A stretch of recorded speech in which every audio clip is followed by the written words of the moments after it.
so hey guys আপোনালোক কি খবৰ আশা কৰোঁ সকলোৱে ভালেই আজিৰ ভিডিঅ'ৰ ফাৰ্ষ্ট আপডেটটো হৈছে ডিম্পু বৰুৱাৰ ওপৰত ৰিচেণ্টলি তেওঁ মেইন চেনেল ডিম্পু বৰুৱাত এটা ভিডিঅ' আপলোড কৰিছে য'ত 5Gৰ কাৰণে আমাৰ পৰিৱেশৰ ওপৰত কিবা সমস্যাৰ সৃষ্টি হ'ব নেকি বা 5Gৰ কাৰণে চৰাই চিৰিকটি মৰিব নেকি সেয়াক লৈ ডিম্পু বৰুৱাই ভিডিঅ'টোত সকলো সমস্যাৰ কথা ক'লে সৰুকৈ ভিডিঅ'টো ক্লিপ এটা দেখাই লৈছোঁ সম্পূৰ্ণকৈ যদি ভিডিঅ'টো চাব বিচাৰে লিংক ইন দ্য ডেছক্ৰিপশ্যন বহুতে ভাবে এই মোবাইলৰ পৰা ওলোৱা ৰেডিয়েশ্যনৰ ফলত বোলে বহুত ক্ষতি হৈ আছে যে 5G আহিলে চৰাই চিৰিকটি বোলে চব মৰি যাব এই এনেকুৱা ধৰণৰ কিছুমান ফটো যে ৰাস্তাত চৰাই চিৰিকটি মৰি আছে বোলে 5G নেটৱৰ্কৰ কাৰণে মৰিছে বোলে বা বৰ্তমানটো এনেকুৱা কথা পৰ্যন্ত ওলাইছে যে 5G নেটৱৰ্ক কাৰণে বোলে সেই হৈছে কৰোনা ভাইৰাছ বোলে বেছি বিয়পি আছে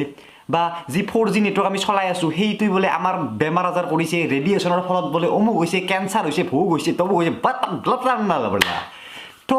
আজি মই চাইণ্টিফিকেলি এক্সপ্লেইন কৰিব চেষ্টা কৰিম যে কিহৰ কাৰণে মোবাইল ৰেডিয়েশ্যনে বিশেষ একো ক্ষতি নকৰে চৰাই চিৰিকটি মাৰাটোতো বহুত দূৰৰ কথা আজিলৈকে এটা চৰাইও মৰিব নাই ৰেডিয়েশ্যনৰ সো আমাৰ নেক্সট আপডেটটো হৈছে আঙুৰলতা ডেকাৰ ওপৰত আপোনালোকে জানে যে হৈ যোৱা নিৰ্বাচনৰ ওপৰত আঙুৰলতা ডেকাই হৰাৰ পাছত বহুতো লোকে ছ'চিয়েল মিডিয়াত আঙুৰলতা ডেকাক এটা ভিডিঅ' ট্ৰল কৰি আছে য'ত তেওঁ প্ৰিয়ংকা গান্ধী আৰু ৰাহুল গান্ধীৰ ওপৰত কিছু কথা কৈছিল নিৰ্বাচনৰ আগত চ' সৰুকৈ এটা ভিডিঅ' ক্লিপ দেখাই লৈছোঁ আজি প্ৰিয়ংকা গান্ধী আহি আপোনাৰ সমষ্টিত ৰণসংকাৰ দিছে যে এইবাৰ আঙুৰলতাত বটদ্ৰৱা সমষ্টিত আঙুৰ টেঙা হ'ব প্ৰথমতেতো মানে শিয়ালে সদায় আঙুৰ টেঙা বুলিয়ে কয় 2 নম্বৰ কথাটো হৈছে ইয়াতে 20 গৰাকী প্ৰিয়ংকা গান্ধী আহিলেও মোৰ লগত পাত্তা নাপায় 3 নম্বৰ সিহঁতৰ ইমানেই গোটেই বংশগোষ্ঠীৰ ইয়াত আহি যায় তথাপিতো ইয়াতে লৰাব নোৱাৰে প্ৰত্যাহ্বান জনাইছে কিহৰ প্ৰত্যাহ্বান এইবিলাক তেওঁলোকক আপুনি প্ৰিয়ংকা গান্ধী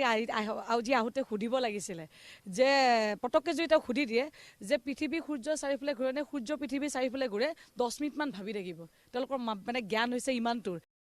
এতিয়া কথা হ'ল কি তেওঁ ফেচবুকত এটা পোষ্ট দি এই বুলি লিখিছে এটা অংশত মই কংগ্ৰেছ দলৰ ৰাষ্ট্ৰীয় নেতা প্ৰিয়ংকা গান্ধীক চোকা সমালোচনা কৰাটো বহুতে সামাজিক মাধ্যমত অপপ্ৰচাৰ চলোৱা পৰিলক্ষিত হৈছে সেয়ে সকলোকে স্পষ্ট কৰি দিব বিচাৰিছোঁ যে মোৰ কৰ্মভূমিৰ বটদ্ৰৱাত আহি এগৰাকী ৰাষ্ট্ৰীয় নেতাক মোক ব্যক্তিগতভাৱে অতি তুচ্ছ তাচ্ছিল্য কৰি আক্ৰমণ তথা অপমান কৰাৰ প্ৰশ্নত উত্তৰত এজন সাংবাদিকক তথা এটা সংবাদ প্ৰতিষ্ঠানত মই সেইগৰাকী ৰাষ্ট্ৰীয় নেতাক কঠোৰ ভাষাৰে সমালোচনা কৰিবলৈ বাধ্য হৈছিলোঁ নিজৰ ঘৰত আহি